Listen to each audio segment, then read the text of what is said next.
Hello students, इस video में आज हम सभी जो है माइक्रो इकोनॉमिक्स को स्टार्ट कर रहे हैं और माइक्रो इकोनॉमिक्स के पूरे लेक्चर्स को पढ़ेंगे, समझेंगे चैप्टर्स को। तो आज मैं इसकी यूनिट 1 स्टार्ट कर रहा हूं जो कि डिमांड एंड सप्लाई की है। तो समझेंगे डिमांड एंड सप्लाई क्या होता है, इलास्टिसिटी के बारे में जानेंगे डिमांड और सप्लाई की इस यूनिट में। फिर इसके बाद कंज्यूमर, प्रोड्यूसर्स और मार्केट के बारे में भी जो है जान रहे होंगे। तो बेसिकली पूरी माइक्रो इकोनॉमिक्स जो है हम धीरे धीरे कवर अप करेंगे इन लेक्चर्स में। तो आज हम जो है डिमांड एंड सप्लाई एनालिसिस के थ्रू समझते हैं माइक्रो इकोनॉमिक्स में। तो डिमांड एंड सप्लाई बेसिकली सबसे पहले मैं डिमांड समझाऊंगा, फिर आपको सप्लाई समझाऊंगा। तो डिमांड का सिंपल सा मतलब होता है आपके पास कि अगर आप विलिंगनेस टू परचेज शो कर रहे हैं different various level of prices पर, यानी कि अलग अलग प्राइसेस आपके पास गिवन है, उन अलग अलग प्राइसेस लेवल पर आप कितना विलिंगनेस शो कर रहे हैं किसी भी चीज को परचेज करने के लिए, वो आपके पास डिमांड होता है। अब जब मैं बात कर रहा हूं वेरियस प्राइस लेवल, तो आप यहां पर बात करेंगे डिमांड की, वेरियस प्राइस लेवल, तो ये डिमांड है। बट एक होता है आपके पास डिमांडेड क्वांटिटी। डिमांडेड क्वांटिटी जो है इससे थोड़ा सा डिफरेंट है। यहां पर आप वेरियस प्राइसेस लेवल पर विलिंगनेस टू परचेज नहीं देखते, यहां पर आप देखते हैं कि आपके पास एक फिक्स, एक कांस्टेंट प्राइस है किसी एक पार्टिकुलर टाइम पीरियड पर, यानी कि आपके पास एक एट अ टाइम, किसी भी एक टाइम पर एट अ फिक्स्ड प्राइस पर जब आप किसी चीज को चेक कर रहे हैं, आप देख रहे हैं कि कितना डिमांड हो रहा है, कितना विलिंगनेस टू परचेज है आप, तो वो आपके पास होगा डिमांडेड क्वांटिटी। और आपके पास डिमांड का सिंपल सा मतलब है वेरियस प्राइस लेवल पर विलिंगनेस टू परचेज जो है वो आपके पास डिमांड शो करता है। अब डिमांड की डेफिनेशन के तौर पर हमने कहा है डिमांड जो है is a function of price and related to the determinants of the demand. Demands के जो भी अदर डिटर्मिनेंट्स हैं उनसे रिलेटेड, और आपके पास प्राइस का ये फंक्शन है, इस वजह से देख सकते हैं आप डिमांड को मैंने यहां पर फंक्शन ऑफ पीवी लिखा हुआ है। और demand is the function of this related, जो भी इसके आइटम्स हैं, मतलब जिससे भी इसके डिटर्मिनेंट्स हैं, जिससे डिमांड को आप डिटरमाइन कर सकते हैं, वो सभी डिटर्मिनेंट का ये फंक्शन होता है आपका डिमांड फंक्शन। बट डिमांड मैंने आपको बता दिया डिमांड क्या होता है, डिमांड फंक्शन क्या होता है, दोनों में डिफरेंस मैंने आपको समझाया, डिमांडेड क्वांटिटी आपको समझाई। तो हम कह सकते हैं कि demand is a function of price, income, price related goods and the task in the express, यानी कि जो भी आपके पास अलग अलग तरीके से होते हैं। जैसे हम बात करते हैं प्राइस का फंक्शन, यानी कि प्राइस बढ़ने या प्राइस के चेंज होने पर, बढ़ने घटने पर आपके पास डिमांड जो चेंज होती है, इंक्रीज डिक्रीज होती है, तो ये फंक्शन हो जाएगा डिमांड प्राइस का। इसी तरीके से इनकम से भी हो सकता है, इसी तरीके से रिलेटेड गुड्स से भी हो सकता है, इसी तरीके से आपके पास और भी अदर जो फैक्टर्स हैं उन सभी से डिमांड जो है अफेक्ट हो सकती है। वो सभी आपने जो है पढ़े हुए हैं डिटेल में। अब हम बात करते हैं कि आपके पास जो है when income price are related and the tastes are to be the demand function, ये सभी होते हैं इसमें, जैसे कि मैंने स्टार्टिंग में कहा। तो टाइप्स ऑफ डिमांड की अगर हम बात करें तो पहला होती है प्राइस डिमांड, दूसरी होती है इनकम डिमांड, तीसरी होती है आपके पास क्रॉस डिमांड।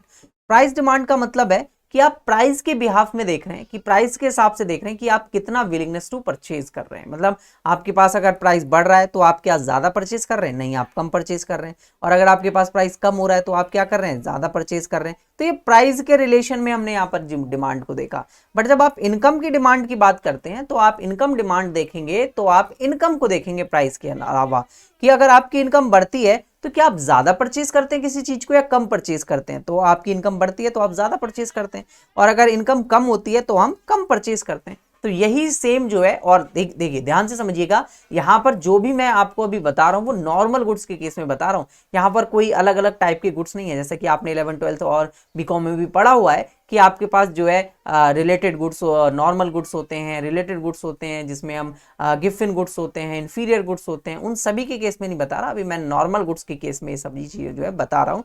तो वहां पर ये सभी अप्लाई होता है कि नॉर्मल गुड्स है तो अगर इनकम बढ़ती है तो आप उसकी डिमांड को बढ़ा देते हैं, बट अगर इनकम कम होती है आपकी तो आप उसकी डिमांड को कम कर पाते हैं, आप बेसिकली परचेज ही नहीं कर पाते। इसी तरीके से क्रॉस डिमांड होती है।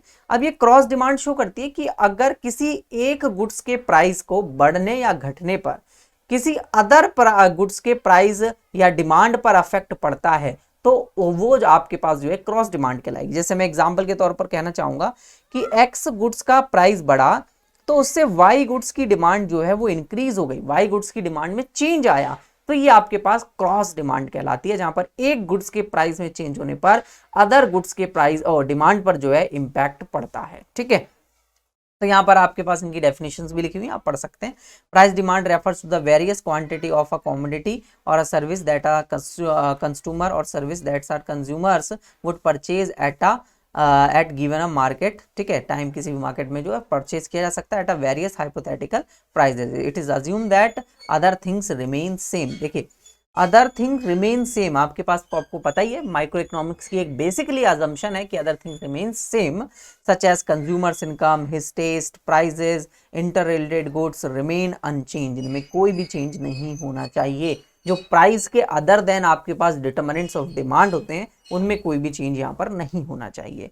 इनकम डिमांड की अगर हम बात करें तो income demand refers to the various quantity of demand और services which is purchased by the consumer at a various level of income. Basically income से यहाँ पर आप शो कर सकते हैं।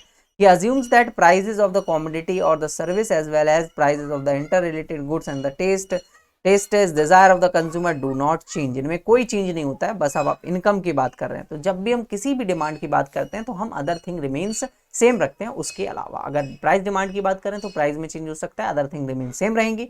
इनकम डिमांड की बात करें तो इनकम चेंज होगी, other things remains will same, ठीक है।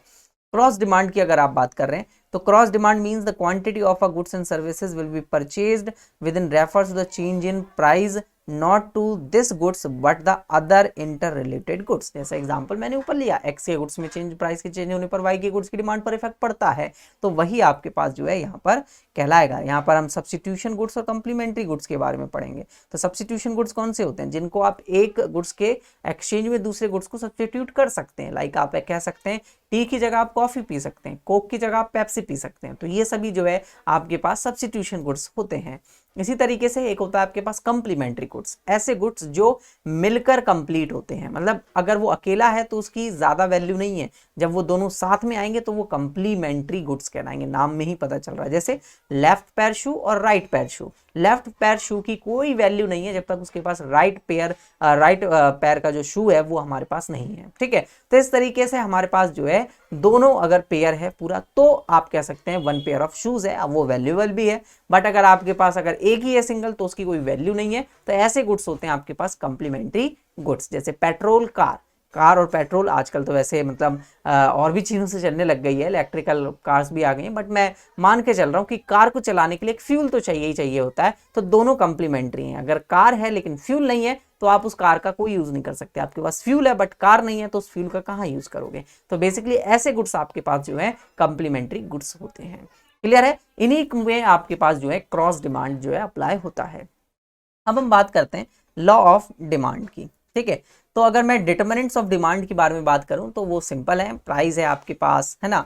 तो देखिए मैं एक पेज इंसर्ट करके आपको समझा देता हूं डिटर्मिनेंट्स कौन कौन से हैं ताकि आपको याद रहें। सबसे पहला तो भाई प्राइस है, ठीक है। तो अगर आपके पास प्राइस बढ़ता है तो डिमांड कम हो जाती है, और जब प्राइस कम होता है आपके पास तो डिमांड जो है बढ़ जाती है। बेसिकली सिंपल सी बात है, जब कोई चीज़ ज़्यादा महंगी मिल रही होती है तो आप उसको कम परचेज करते हैं, कम डिमांड करते हैं। बट अगर वो चीज़ें सस्ती हो जाती हैं, उसका प्राइस कम हो जाता है तो आप उसकी डिमांड को बढ़ा देते हैं। अब ऐसे ही आपके पास आता है price of related goods. Related goods का मीन्स मतलब क्या है, ठीक है। रिलेटेड गुड्स दो टाइप के अभी मैंने समझा है, कंप्लीमेंट्री गुड्स और सब्स्टिट्यूशन गुड्स। तो आपके पास सब्स्टिट्यूशन गुड्स मींस ऐसे गुड्स जो आप किसी एक गुड्स के बदले में दूसरे गुड्स को सब्स्टिट्यूट कर सकते हैं, चेंज कर सकते हैं। और कंप्लीमेंट्री गुड्स ऐसे जो दोनों मिलकर एक जो है कंप्लीटरी गुड्स को बनाते हैं, मतलब एक साथ मिलकर बनते हैं। सब्स्टिट्यूशन गुड्स में आप टी और कॉफ़ी ले सकते हैं, ठीक है। तो यहाँ पर मैं आपको समझा देता हूँ। अगर दोनों का प्राइस सपोज दैट मैंने 5 रुपीज़ ले लिया, ऐसे ही अज्यूम कर लिया मैंने, और अगर टी का प्राइस इंक्रीज होकर जो है 6 रुपीज़ हो जाता है और कॉफ़ी अभी भी जो है 5 रुपये की मिल रही है, तो बताइए एज अ कंज्यूमर आप जो है वो टी को डिमांड करेंगे या कॉफ़ी को डिमांड करेंगे? अगर कंज्यूमर अगर आप देखें, आप रेशनल कंज्यूमर हैं, तो आप देखेंगे कि आप जो है डिमांड को करेंगे आपके पास टी को नहीं कॉफ़ी को, बिकॉज टी का प्राइस जो है बढ़ चुका है तो हम उसको कम परचेज करेंगे, और कॉफ़ी का प्राइस कम है कंपैरिजन टू टी। तो इस वजह से यहाँ पर कॉफ़ी का डिमांड जो है इंक्रीज हो जाएगी। तो आप देख रहे हैं कि यहाँ पर एक गुड्स के चेंज होने पर, प्राइस चेंज होने पर दूसरे गुड्स की डिमांड में इम्पैक्ट पड़ा, तो ये आपके पास सब्स्टिट्यूशन गुड्स हैं। ऐसे ही यहाँ पर अगर इसका प्राइस कम हो जाता, 4 रुपये हो जाता, तो आप कॉफ़ी की डिमांड को कम कर देते। और अगर आप कॉफ़ी की डिमांड को कम कर रहे हैं क्योंकि आपके पास प्राइस ऑफ कॉफ़ी ज़्यादा है इन कंपैरिजन ऑफ टी, इस वजह से आपने जो है इसको कम कर दिया। तो आप देखेंगे यहाँ पर पॉजिटिव रिलेशनशिप आ रहा है प्राइस और गुड्स में जब आपके पास सब्स्टिट्यूशन गुड्स है। बट आप कंप्लीमेंट्री गुड्स पढ़ रहे हैं, लाइक मैं ले लेता हूँ फ्यूल एंड कार। तो अगर कार का फ्यूल का प्राइस बढ़ जाता है तो कार की डिमांड क्या होगी, बताइए बताइए कितना क्या होगी, कम हो जाएगी। सिंपल सीधी बात है, फ्यूल ज्यादा महंगा मिलेगा तो हम कार कम यूज करना स्टार्ट करेंगे, उसकी डिमांड कम कर देंगे। और जब फ्यूल आपके पास जो है कम प्राइस का हो जाएगा तो कार की डिमांड को बढ़ा देंगे, कार चलाना हमारे लिए बहुत सस्ता पड़ेगा तो हम उसकी डिमांड को बढ़ा देंगे। तो यहाँ पर आपके पास नेगेटिव रिलेशनशिप आ रहा है और प्राइस और डिमांड में आपके पास अगेन नेगेटिव रिलेशनशिप आ रहा था। तो जब मैं लॉ ऑफ डिमांड आपको बताऊंगा तो आपको बताऊंगा कि आपके पास जो प्राइस और डिमांड में जो आपके पास रिलेशनशिप होता है वो नेगेटिव रिलेशनशिप होता है, ठीक है। इसके बाद आपके पास आती है इनकम ऑफ कंज्यूमर, ठीक है, इनकम ऑफ कंज्यूमर। तो कंज्यूमर की जो इनकम है उस इनकम के बेस पर भी आप जो है डिमांड को डिसाइड कर सकते हैं। अगर आपकी इनकम ज़्यादा है तो आप ज़्यादा डिमांड कर रहे होंगे, इनकम कम है तो आपकी डिमांड कम होगी। कैसा रिलेशन आया, पॉजिटिव रिलेशन आया। नेक्स्ट आपके पास आता है taste, preferences and habit of consumer, ठीक है, हैबिट ऑफ कंज्यूमर। अब देखिए किसी भी कंज्यूमर को अगर किसी चीज की हैबिट है, अगर वो किसी चीज को प्रेफर करता है, उसको टेस्ट उसका अच्छा लगता है, तो उसका प्राइस बढ़ जाए तो भी उसकी ज्यादा डिमांड करेगा और कम हो जाए तो भी उसकी ज्यादा डिमांड करेगा, बिकॉज वो इसकी तरफ प्रेफरेबल है, उसके लिए प्रेफरेंस ज्यादा है उस चीज की, उसको ज्यादा प्रेफर करता है वो, इस वजह से ऐसा देखने को मिलता है। नेक्स्ट और लास्ट होता है आपके पास एक्सपेक्टेशन, ठीक है। एक्सपेक्टेशंस का मतलब है कि फ्यूचर में हम कुछ एक्सपेक्टेशंस लगा रहे हैं प्राइस को इंक्रीज और डिक्रीज होने की।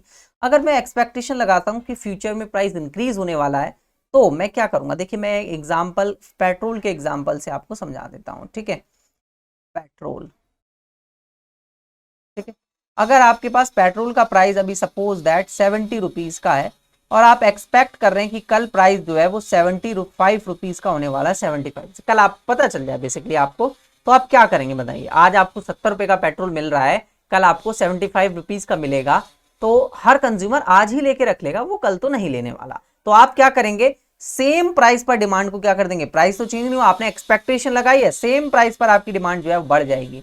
बट अगर आप एक्सपेक्ट करते हैं कि कल प्राइस जो है 65 रुपीज का हो जाएगा, आज 70 रुपीज का होने वाला है और आपको ऐसा पता चल जाएगा कि कल 65 का मिलने वाला है, तो आप क्या करेंगे, आप जो है कल डिमांड करेंगे, आज नहीं खरीदेंगे। आज 70 का मिल रहा है भाई, आज नहीं करेंगे, हम कल आज जितना चाहिए उतना ही आज के लिए उपयोग कर लेंगे, बट हमें ज्यादा कंज्यूम करना है तो हम कल लेंगे, कल हमें बहुत सस्ता मिलेगा तो कल हम डिमांड जो है लेंगे। तो आज सेम प्राइस पर डिमांड क्या हो रही है, कम हो रही है। तो ये होती है एक्सपेक्टेशन। ऐसे अगर आपके पास पॉपुलेशन ज्यादा है तो डिमांड ज्यादा बढ़ती है। इनकम की इनइक्वालिटी या आपके एनवायरनमेंट पर भी डिपेंड करता है डिमांड कितनी ज्यादा या कम होने वाली है। गवर्नमेंट की पॉलिसी पर भी डिपेंड करता है कि अगर गवर्नमेंट कितना टैक्स लोगों पर लगाने वाली है, अगर गवर्नमेंट ज्यादा टैक्स लोगों पर लगाने वाली है तो लोगों की इनकम जो है वो कम बचेगी और वो डिमांड कम कर पाएंगे, और बेसिकली अगर कम टैक्स लगने वाला है तो उनके पास ज्यादा इनकम बच जाएगी और वो डिमांड को ज्यादा कर पाएंगे। तो ये सभी डिटर्मिनेंट्स होते हैं आपके पास डिमांड के, ठीक है।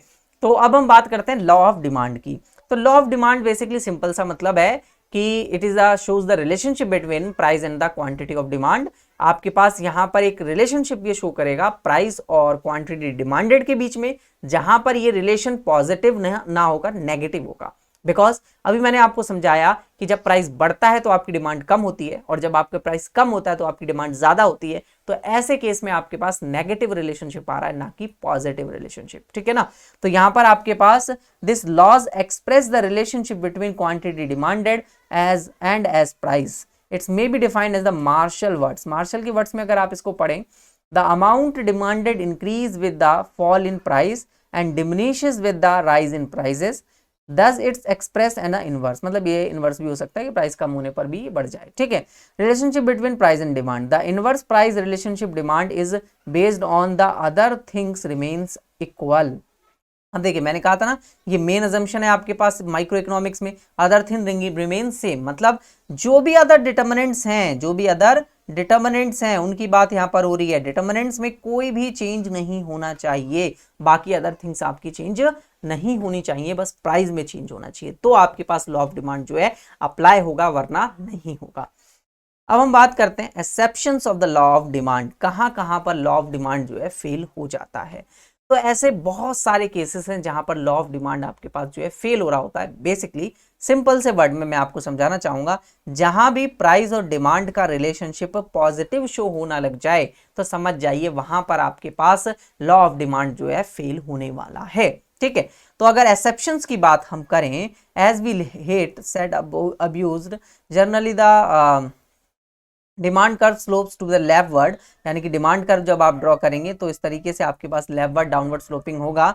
तो बिकॉज इसलिए क्योंकि जब प्राइस आपके पास कम होता है तो आप ज़्यादा डिमांड कर पाते हैं। देख सकते हैं आप, प्राइस कम होने पर ज़्यादा डिमांड, और जब प्राइस बढ़ता है तो आपके पास कम डिमांड होता है। नेगेटिव रिलेशनशिप को शो कर रहा है। ठीक है, अब आपके पास इसका डिमांड कर्व है लेफ्टवर्ड आपके पास शो हो रहा है, but sometimes the demand curve instead of the sloping downward it will be rise upward. In other word sometime people will buy more when prices rise. अगर प्राइस बढ़ता है तो ज्यादा ये जो है खरीदते हैं लोग। ठीक है, this can be represent only by a rising demand curve. This the will express the investigated by the sir Robert Giffen. ठीक है, इन्होंने अपना गिफिन पैराडॉक्स भी दिया था और इन्होंने कहा कि किस इस तरीके से भी डिमांड फंक्शन हो सकता है। जब आपके पास देखिए प्राइस यहाँ पर इंक्रीज हो रहा है तो डिमांड यहाँ पर इंक्रीज हो रही होगी। अब इसमें गिफिन पैराडॉक्स में ये कहते हैं कि demand is strengthened with the rise और weaken with fall in the price. अगर प्राइस कम होता है तो घट भी सकते हैं और बढ़ भी सकते हैं। कुछ केसों में जिसमें आपके पास ये घट रही है वहां पर आपके पास लॉ ऑफ डिमांड फेल हो रहा है, बट अगर बढ़ रही है प्राइस कम होने पर तो लॉ ऑफ डिमांड फेल नहीं हो रहा है। पहला मैंने कॉजेस में लिखा हुआ है वॉर। देखिए वॉर के केस में क्या होता है, अगर प्राइसेस बढ़ भी रहे होते हैं तो भी लोग जो है ज्यादा डिमांड करते हैं। बेसिकली एक ऐसी सिचुएशन है जहां पर गुड्स शायद अवेलेबिलिटी कम हो जाए तो लोग ज्यादा प्राइसेस पे भी ज्यादा चीजों को, क्योंकि अपने सस्टेन करके अपने आप को रखना है, अपने जो भी क्वालिटी ऑफ लाइफ स्टैंडर्ड है उसको बना के रखना है, तो उसके लिए कुछ ना कुछ बेसिक नीड्स होंगी। उसको बेसिक नीड्स को तो फुलफिल करना ही पड़ेगा, भले ही वो गुड्स कितने भी महंगे मिलते हो हमें परचेज करने ही करने पड़ेंगे। ऐसी आपके पास डिप्रेशन की सिचुएशन होती है। तो डिप्रेशन की सिचुएशन में आप देखते हैं कि जब इकोनॉमी बहुत ज्यादा स्लो डाउन में जा रही होती है वहां पर लोग जो हैं, लोगों के पास पैसा है लोग, लेकिन जब भी मार्केट में डिमांड नहीं कर रहे हैं, प्राइसेस बहुत कम है, प्राइसेस कम होने पर भी लोग जो है ज्यादा डिमांड नहीं कर रहे हैं, वहां पर डिमांड कम है बिकॉज लोग सोच रहे हैं कि हमें पैसा फ्यूचर के लिए सेव करके रखना चाहिए, मार्केट में जो है इकोनॉमी में पैसा खर्च नहीं करना चाहिए। जैसे एग्जाम्पल के तौर पर मैं कह सकता हूँ कोविड की सिचुएशन में लोगों ने ज्यादा पैसे को खर्च करना कम कर दिया था। बेसिकली अपने पैसे को फ्यूचर की नीड के लिए, उन्हें लग रहा था कि फ्यूचर में हमें पैसे की बहुत ज्यादा रिक्वायरमेंट होने वाली है, तो क्यों ना हम फालतू चीजों पे पैसा ना खर्च करके उसको सेव करें अपने पास। और वहां पर चीजें सस्ती भी होते जा रही थी, बट उस सस्ती चीजों पे भी हम डिमांड क्या कर रहे थे, कम ही कर रहे थे। तो उस वक्त भी हमारे पास जो है लॉ ऑफ डिमांड फेल हो रहा था। गिफिन पैराडॉक्स तो है ही, बिल्कुल देखिए गिफिन गुड्स कौन से गुड्स होते हैं, जो लो क्वालिटी के गुड्स हैं। अब देखिए जब गिफिन गुड्स की आप बात कर रहे हैं तो गिफिन गुड्स बेसिकली एक तरीके से लो क्वालिटी गुड्स आप कह सकते हैं। ठीक है, या फिर ऐसा कह सकते हैं जिनमें आपके पास, जिनका प्राइस बढ़ने पर इनकी डिमांड ज्यादा होती है और जब इनका प्राइस कम होता है तो इनकी डिमांड भी कम होती है। बहुत ही सिंपल वे में मैं समझा देता हूं इस चीज को कि अगर मान लेते हैं कोई सस्ती चीज है और वो बहुत ज्यादा सस्ती मिल रही है तो क्या आप उसको परचेज करते हैं? नहीं करते।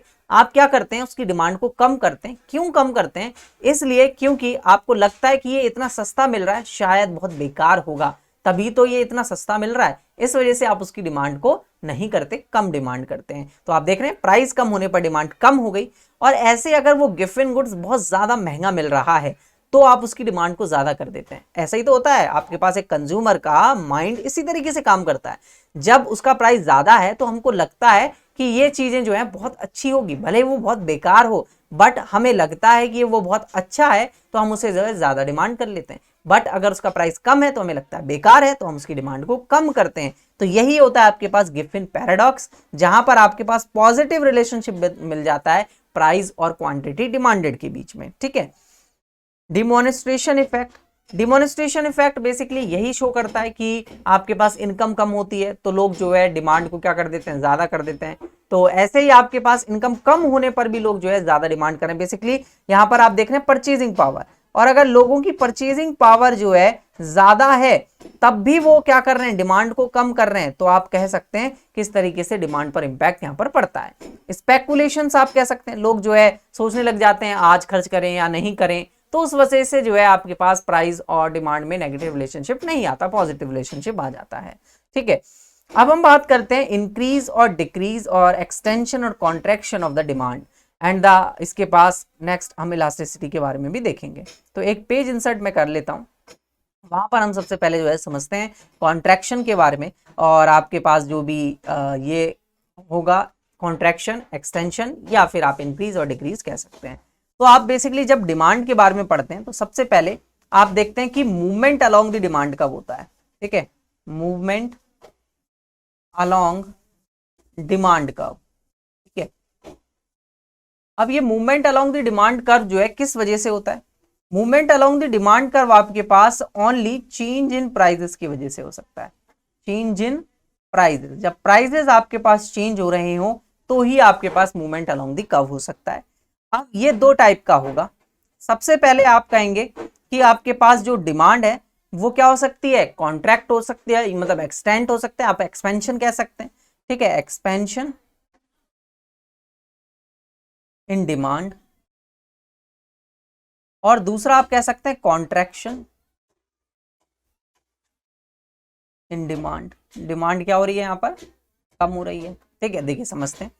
लाइक मैं एक कर्व ड्रॉ कर रहा हूँ यहाँ पर ये, और आपके पास ये डिमांड फंक्शन है। तो यहाँ पर मैं कुछ प्राइजेस और डिमांड मार्क करूँगा। यहाँ पर डिमांड है और यहाँ पर प्राइजेस है। तो 2 और 4, 2 और 4। ठीक है, अब देखिए अगर मैंने कहा कि आपका प्राइस जो है वो है सेज दैट, मैं कहता हूँ कि प्राइस 2 रुपीज़ है, और 2 रुपीज़ पर हम जो 4 रुपीज़ है, सॉरी 4 रुपीज़ है स्टार्टिंग में प्राइस मान लेते हैं, उस पर हम जो डिमांड कर रहे हैं वो 2 क्वांटिटीज़ की कर रहे हैं। देख सकते हैं आप इस ए पॉइंट को, जहां पर आपके पास डिमांड 2 है और 4 जो है प्राइस है। बट अगर प्राइस कम होकर 2 हो जाता है, प्राइस कम होकर आपके पास कितना हो रहा है? 2 हो रहा है, जिसकी वजह से आपके पास डिमांड जो है 2 से 4 हो जा रही है, इंक्रीज हो जा रही है, यानी कि बी पॉइंट आप देख सकते हैं। तो यहां पर हम एक चीज समझे कि जब प्राइस इकोनॉमी के अंदर कम होता है, जिससे आपके पास इकोनॉमी के अंदर डिमांड जो है इंक्रीज हो जाएगी, तो प्राइस डिक्रीज होने पर डिमांड इंक्रीज होती है, उसको ही हम बोलते हैं एक्सपेंशन इन डिमांड। डिमांड में क्या हुआ है? एक्सपेंशन हुआ है because of reducing the prices. Price जो है वो डिक्रीज हुए हैं, जिसके वजह से आपके पास जो है डिमांड इंक्रीज हुई है। ये जो है आपके पास एक्सपेंशन देखने को मिला है बेसिकली डिमांड में। तो यहां पर एक्सपेंशन हुआ है, जिसके वजह से आपका डिमांड कर्व ए से बी पॉइंट की ओर मूव करा है। Movement along the demand curve आप इसे कहते हैं कि डिमांड कर्व जो डी मैंने डिमांड कर्व बनाया हुआ है, इसी डिमांड कर्व पर आपके पास जो है मूवमेंट हो रहा है यहां से लेके यहां तक। ठीक है, तो ये movement along the demand curve आपके पास हो गया। नेक्स्ट आता है आपके पास कॉन्ट्रैक्शन। कॉन्ट्रैक्शन भी एक movement along the demand curve है। देखिए कैसे, यहां पर सेम वही क्वांटिटीज और यहां पर प्राइसेस ले लिए 2 4 2 4। ठीक है, suppose that price of the commodity is price and quantity. Price इस बार 2 है मान लेते हैं, और इस बार आपके पास डिमांड आप 4 यूनिट की कर रहे हैं, मींस आप ए पॉइंट पर हैं यहां पर। अब प्राइस आपका इंक्रीज हो जाता है, 4 हो जाता है आपके पास प्राइस, तो आपके पास डिमांड जो है आप कम करते हैं। तो आप देख सकते हैं यहां पर बी पॉइंट पर आप आ चुके हैं। तो जब आपके पास प्राइस बढ़ता है, इंक्रीज होता है, उससे आपकी जो डिमांड इकोनॉमी के अंदर क्या होती है? कम होती है। आप डिमांड जो कम करते हैं, वहां पर आप देखेंगे कि आपका जो डिमांड है वो कम हो रहा है, कॉन्ट्रडिक्ट हो रहा है, बेसिकली घट रहा है ना। तो आप इसे कहते हैं कॉन्ट्रैक्शन इन डिमांड। डिमांड जो है वो कॉन्ट्रैक्ट हो रही है because of increasing prices. Price जब आपके पास इंक्रीज हो रहे हैं तो वहां डिमांड आपके पास कम हो रही है। अगर प्राइस इंक्रीज नहीं होते तो आपके पास शायद डिमांड में कोई चेंज नहीं आ रहा होता। ठीक है, तो प्राइस इंक्रीज होने की वजह से डिमांड जो कॉन्ट्रडिक्ट हो जाती है, उसे ही हम जो है कॉन्ट्रैक्शन इन डिमांड कहते हैं, या डिमांड जो डिक्रीज हो जाती है उसको ही हम कॉन्ट्रैक्शन इन डिमांड कहते हैं, जिसके वजह से जो हमारा डिमांड कर्व है वो movement along the demand curve है, इस तरीके से ए से बी पॉइंट की ओर ये जो है इस तरीके से अपवर्ड मूव करता है। ठीक है, अपवर्ड मूवमेंट इसमें जो है आपको देखने को मिल जाता है। क्लियर स्टूडेंट्स, यहां तक आप सभी को समझ में आया होगा कॉन्ट्रैक्शन के बारे में और एक्सपेंशन के बारे में। अब हम बात करते हैं चेंज इन डिमांड। ठीक है, चेंज इन डिमांड में भी हम बात करेंगे, ये होता है आपके पास shift in demand curve. Shift in demand curve, demand curve में किस तरीके से शिफ्ट आपको देखने को मिलता है। तो ये जो शिफ्ट है वो हो सकता है other because of change in other factors. ठीक है, अदर फैक्टर्स, जो भी हमने अदर डिटर्मिनेंट्स पढ़े उनको ही यहाँ पर हम अदर फैक्टर्स की कैटेगरी में डाल रहे हैं। तो अदर फैक्टर्स में चेंज होने की वजह से आपके पास डिमांड में चेंज हो सकता है। तो दो तरीके से हो सकता है, पहला हो सकता है आपके पास इंक्रीज इन डिमांड हो सकता है, इंक्रीज इन डिमांड, और दूसरा आप कह सकते हैं यहाँ पर डिक्रीज इन डिमांड आपके पास हो सकता है। ठीक है, डिक्रीज इन डिमांड, सॉरी रुक जाइए दोबारा ठीक लिख देता हूँ, डिक्रीज इन डिमांड। ठीक है, कर्व ड्रॉ करते हैं, देखिए किस तरीके से इनके कर्व बनेंगे। लाइक मैंने कहा ये हमारे पास है, यहाँ पर हमने कर्व ड्रॉ किया है और ये रहा, इस पर प्राइस और क्वांटिटी मार्क कर लेते हैं, रुक जाइए। ठीक है, प्राइस ये है, ठीक है, ठीक है। अब देखिए मैंने कहा because of other things remains, other factors change when price are constant. यहाँ पर प्राइस में कोई भी चेंज, कांस्टेंट प्राइस में कोई भी चेंज नहीं होने वाला, प्राइस सेम रहेगा। तो इस वजह से मैंने अगर 2 रुपीज प्राइस लिया है तो उस प्राइस में कोई भी चेंज नहीं होने वाला, और अदर फैक्टर्स जो हैं उनके चेंज होने की वजह से मेरे पास डिमांड जो है यहाँ पर इंक्रीज या डिक्रीज, यानी कि उसमें बेसिकली चेंज देखने को मिलेगा। तो अगर मेरे पास प्राइस जो है वो सेम रहता है और अदर फैक्टर, मैं यहाँ पर एक एग्जांपल ले लेता हूँ, मान लेते हैं एक्सपेक्टेशन वाला हम एक एग्जांपल ले रहे हैं। तो अगर अभी प्राइस है 2 रुपीज और मैं एक्सपेक्ट कर रहा हूँ कि फ्यूचर में प्राइस जो है वो क्या होने वाला है, 3 रुपीज होने वाला है, मैंने फ्यूचर में प्रेडिक्ट किया है प्राइस जो है वो 3 रुपीज होने वाला है, एक्सपेक्टेशन मैं ऐसी रख रहा हूँ। तो आज सस्ता मिल रहा है, कल 3 रुपए का मिलेगा, आज 2 का मिल रहा है, तो आगे जाकर महंगा होने वाला है। तो क्या मैं उसे आज खरीदूं या कल खरीदूं? तो आज खरीदूंगा तो ज्यादा बेटर रहेगा, क्योंकि आज सस्ता मिल रहा है। तो मैं सेम प्राइस पर डिमांड जो है वो इंक्रीज कर दूंगा, जिससे डिमांड कर्व जो है, जो पहले डी था स्टार्टिंग में, ए पॉइंट पर थे हम, वो अब बी पॉइंट पर आ जाएगा, 2 से 4 डिमांड को शो कर रहा है, और डिमांड कर्व शिफ्ट हो जाएगा फॉरवर्डली, फॉरवर्ड या आप कह सकते हैं राइटवर्ड। ठीक है, ये राइटवर्ड जो है शिफ्ट आपको इसमें देखने को मिल जाएगा। क्लियर स्टूडेंट्स, यहां तक आप सभी को समझ में आया होगा। नेक्स्ट अगर मैं बात करता हूं कि प्राइस अगेन दोबारा यहां पर सेम है, प्राइस यहां पर सेम ही रहता है, बिकॉज आपके पास इंक्रीज डिक्रीज में कोई भी चेंज नहीं होता। अदर थिंग रिमेन्स, आपके पास जो है उनमें चेंज होगा अदर थिंग्स में, और प्राइस जो है रिमेन सेम रहेगा। तो इंक्रीज इन डिमांड हो गया आपके पास, अगर प्राइस सेम रहे और अदर थिंग्स जो है चेंज हो रही है जिसकी वजह से डिमांड इंक्रीज हो रही है, तो आप उसको इंक्रीज इन डिमांड कहते हैं। डिमांड का जो है फॉरवर्ड शिफ्ट होता है। और बेसिकली अगर प्राइस कांस्टेंट रहे और आपके पास इस बार डिमांड जो है वो क्या हो जाए, कम हो जाए, लाइक आप कह सकते हैं कि 2 रुपए पर आप पहले 4 क्वांटिटी की डिमांड कर रहे थे और आप एक्सपेक्ट कर रहे हैं कि कल प्राइस 1 रुपए का हो जाएगा, आज 2 रुपए का है, तो आप आज नहीं खरीदेंगे चीजें, आप कल खरीदना पसंद करेंगे। और अगर आप चीजों को कल खरीदना पसंद करेंगे तो आप सेम प्राइस पर डिमांड को जो है वो घटा देंगे, यानी कि पहले आप अगर ए पॉइंट पे थे तो अब आप बी पॉइंट पर आ जाएंगे, डी डिमांड कर्व से आप डी टू डिमांड कर्व पे आ जाएंगे, जहां पर आप देख रहे हैं कि आपके पास डिमांड जो है वो कम हो चुकी है, तो आप इसे कहेंगे ये डिक्रीज इन डिमांड है, डिमांड में आपको डिक्रीज यहाँ पर देखने को जो है मिला है। तो इस तरीके से जो है हम इंक्रीज और डिक्रीज कहते हैं, ये जो है प्राइस कांस्टेंट रहने पर ही होते हैं, प्राइस में कोई चेंज नहीं हो रहा होता है, अदर थिंग्स में जो है चेंज हो रहा होता है, जिसकी वजह से आप जो है यहाँ पर डिमांड को इंक्रीज या डिक्रीज करते हैं। क्लियर है स्टूडेंट्स, यहाँ तक मैंने आपको समझाया, और ये एक शॉर्ट सी डेफिनेशन यहाँ पर लिख के दी हुई है, इसको आप पढ़ लीजिएगा, और बेसिकली मैंने समझा भी दिया है आप सभी को, कोई दिक्कत नहीं होगी किसी भी स्टूडेंट को। अगर किसी स्टूडेंट को डाउट होता है तो वो पूछ सकते हैं। अब हम जो है concept of demand elasticity start करने वाले हैं कि इलास्टिसिटी ऑफ डिमांड क्या होता है, किस किस तरीके से जो है हम इसको पढ़ते हैं, तो वो मैं जो है आपको नेक्स्ट वीडियो लेक्चर में कराऊंगा, जहां पर मैं concept of elasticity of demand जो है आपको करा रहा हूँ। तो चलिए स्टूडेंट्स, नेक्स्ट वीडियो लेक्चर में मिलते हैं।